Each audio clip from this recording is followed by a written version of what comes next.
अस्सलाम वालेकुम, मेरा नाम है नवीद शेख और आप देख रहे हैं super team YouTube channel. Modi ने भारत को चीन के सामने सरेंडर कर दिया है। ये मैं नहीं, मोदी के कल के बयान के बाद भारतीयों ने ट्विटर पर टॉप ट्रेंड बनाया हुआ है। सोशल मीडिया पर इंडिया खूब शोर मचा रहा है। इस वक्त भारत में एक ना थमने वाला मातम शुरू हो चुका है। फिलहाल जो खबरें भारत के अंदर से आ रही हैं, सूरत हाल ये है कि भारत बहुत परेशान लग रहा है। आप सिर्फ ट्विटर ट्रेंड्स से अंदाज़ा लगा लें कि भारत में Modi surrenders to China, Modi surrenders Galwan Valley, Modi betrayed army, चौकीदार गद्दार निकला, मोदी एक्सपोज, मोदी ट्रेंड कर रहा है। और ये ट्विटर पर मोदी के बयान के बाद से मोदी पर खूब तनकीद जारी है। इस वक्त मोदी के सामने दो चैलेंज थे।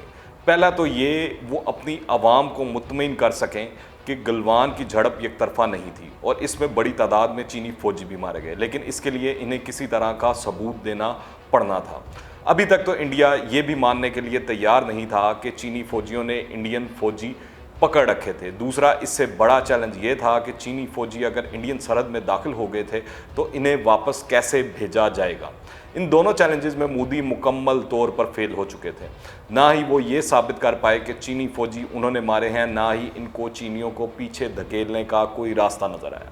मोदी जानता था कि ताकत के जोर पर चीनी फौज को पीछे धकेलना या सरहद के किसी दीगर इलाके में चीन के इलाके पर कब्जा करना एक खतरनाक खेल होगा। इसलिए मोदी ने इसका आसान हल ये निकाला कि जहां तक चीनी फौज पहुंच चुकी है, इस इलाके ही को चीन का इलाका डिक्लेयर कर दो, क्योंकि सरहद पर कोई हदबंदी तो हुई नहीं है। अब पूरा भारत अपनी झूठी अना की वजह से शदीद गमो गुस्से का शिकार है। जंग उसकी बर्बादी का बायस है, इसलिए कल रात मोदी जंग से फिर चुका है।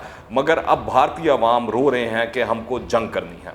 अपोजिशन जमातें और साबिक आर्म्ड फोर्सेस के अहलकार या ऑफिसर्स मोदी को दुहाइयाँ दे रहे हैं कि हमारी नाक कटवा दी। हालांकि जंग किसी मसले का हल नहीं है, इससे सिर्फ इंसानी जानों का ज़िया होता है। दरअसल मोदी ने मुल्क में झूठी कौम परस्ती की एक ऐसी लहर चलाई थी जिसमें इंडिया की किसी तरह की कमज़ोरी काबिल कबूल नहीं है। मगर सवाल ये है कि क्या मोदी चीन से जंग कर सकता है? इसका जवाब है कि भारत की मईशत समेत फौज दोनों में ना ताकत है ना ही अहलियत कि वो चीनियों का मुकाबला कर सकते हैं। भारतीय मीडिया भी पीर की झड़प से पहले तक यही दिखा रहा था कि इंडिया की फौजी ताकत इतनी बढ़ चुकी है कि चीन किसी तरह की फौजी एडवेंचर की जुर्रत नहीं कर सकता। लेकिन गलवान की झड़प में 20 फौजियों की हलाकत और 10 फौजियों के पकड़े जाने के बाद सबका लबो लहजा मोहतात हो चुका है, बदल चुका है। मोदी ने फौजियों की हलाकत के बाद जो वाहिद बयान दिया, इसमें भी कहीं पर चीन का नाम नहीं लिया। चीन के साथ इंडिया का सरहदी बहरान मोदी हुकूमत के सामने एक ऐसा चैलेंज है जो सिर्फ उनकी क़यादत पर ही नहीं बल्कि मुल्क की सख्त गिर कौम परस्त जमात बीजेपी पर भी बुरी तरह असरअंदाज हो सकता है, बल्कि हो रहा है। अब चीन ने अपने ताज़ा बयान में कहा है कि पूरी गलवान वैली उसके दायरे इख्तियार में है। साथ ही मोदी के इस बड़े यू टर्न से चीन का ये मौक़िफ़ भी सही साबित हो गया है कि गलवान में जो कुछ हुआ उसकी जिम्मेदार इंडिया की फ़ौज है, क्योंकि भारतीय फौजी चीन में घुसे और फिर मार खाई। यानी 15 जून की रात सरहद पर मौजूद इंडियन फौजियों ने कमांडर सतह के इजलास में मुआहदे की खिलाफ वर्जी करते हुए एक बार फिर LAC को अबूर किया। और जब वादी गलवान में तनाव ख़त्म हो रहा था, उस वक्त उन्होंने जानबूझकर इश्तिआल अंगेज़ी का मुजाहरा किया। चीनी फौजी और अफसर जो बातचीत के लिए उनके पास गए थे, उन्होंने उन पर पुरतशद्दद हमला किया और फौजी मारे गए। इसी हवाले से इंडिया के वज़ीर ख़ारजा S जयशंकर से चीनी वज़ीर ख़ारजा वांग यी ने मुतालबा किया था कि वो इस वाक़े की संजीदगी से तहकीकात करे, ज़िम्मेदारों को सज़ा दे और सरहद पर मौजूद इंडियन फ़ौजियों को डिसिप्लिन में रखे और फौरी तौर पर इश्तिआल अंगेज़ी की कार्रवाइयाँ बंद की जाएँ ताकि इस तरह के वाक़यात दोबारा पेश ना आएँ। गुज़िश्ता एक हफ्ते की सैटेलाइट तस्वीरों से ये पता चलता है कि वादी में इस वक्त हज़ारों चीनी फौजी मौजूद हैं। इस इलाके में सैकड़ों ट्रक, अर्थ मूवर्स और तोपें देखी जा सकती हैं। फौजियों के रहने के लिए क्वार्टर्स बना दिए गए हैं, यानी चीन ने अब यहाँ मुस्तकिल ठिकाना बना लिया हो और लंबे डेरे डाल लिए हैं। मजीद जानने से पहले अगर आपने अभी तक इस चैनल को सब्सक्राइब नहीं किया है तो इस चैनल को सब्सक्राइब करें, बेल आइकन को प्रेस करें ताकि ताज़ा तीन अपडेट्स और नई वीडियोस आपको बर वक्त मिलती रहें। दरअसल मोदी ने झूठ बोलने की इंतहा कर दी है। मोदी का कहना था कि चीनी फौज हमारे इलाके में दाखिल नहीं हुई और किसी भारतीय चौकी पर कब्जा नहीं किया। अब वो इससे फिर चुके हैं। हालांकि चीनी फौज ने भारतीय इलाके में घुस कर मारा है और इस वक्त भारत का कई किलोमीटर इलाका चीन के कब्जे में है। भारतीय फौज ने रात के अंधेरे में इस इलाके में एक पोस्ट छुड़ाने की कोशिश भी की तो मुंह की खाई। भारत के लिए हर आने वाला दिन मुश्किल से मुश्किलतर होता जा रहा है। कहीं एक तरफ चीन से बहुत बड़ी शिकस्त तो दूसरी तरफ नेपाल जैसा कमज़ोर मुल्क भी भारत को खबरदार करने लगा है। नेपाल ने अपने नक्शे में जिन इलाकों को शामिल किया है, इन इलाकों में अपनी अफवाज को तैनात भी करना शुरू कर दिया है। नेपाली हुकाम के मुताबिक वो इलाके नेपाल के हैं जिन पर भारत ने ज़बरदस्ती कब्जा कर रखा था। दूसरी तरफ ये भी इतलात हैं कि भारतीय अफवाज नेपाली फ़ौज के हाथों चंद दिन पहले खाने वाली मार की वजह से बहुत ज़्यादा खाइफ हैं।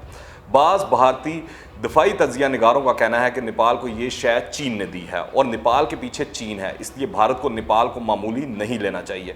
यही वो भारत है जो हर वक्त पाकिस्तान से जंग के लिए बेचैन रहता था।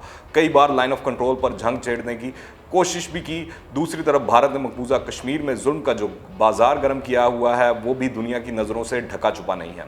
अमेरिका के कहने पर चलकर अब भारत एक बड़ी मुश्किल में फंस चुका है जहां से वापसी का कोई रास्ता नहीं निकलता। अमेरिका यही समझता रहा कि उसकी साजिशों से मुतालिक पाकिस्तान, कश्मीर, चीन और नेपाल बेखबर रहेंगे, लेकिन अब ये बात रोज़े रोशन की तरह अया हो चुकी है। भारत कश्मीर की वजह से एक बंद गली में दाखिल हो चुका है जहां से निकलना उसके लिए मुश्किल ही नहीं बल्कि नामुमकिन भी है। अब भारत को किसी को ये भी नहीं कह सकता कि मुझे पाकिस्तान, कश्मीर, चीन और नेपाल से बचाओ। भारत एक साथ कई मुसीबतों से दो चार है जो उसकी खुद की कमाई हुई हैं। बांग्लादेश ने भी मुतालबा कर दिया है कि भारत के ज़ेर तसल्लुत वेस्ट बंगाल असल में उनका हिस्सा है। दूसरी तरफ भारत का अपने बिल्कुल साथ वाक़या नेपाल के साथ भी इख्तलाफ शुरू हो चुका है। भारत मुसलसल सरहदों पर अपने पड़ोसियों के साथ महाज गर्म रखता है, ताहम इस मरतबा भारत को ये मुहिम जोई महंगी पड़ गई है। भारत की खारजा पॉलिसी पर नज़र डाली जाए तो पता चलता है कि ये मुल्क जनूबी एशिया में मुस्तकिल तौर पर बेचैनी और इस्तराब पैदा कर रहा है।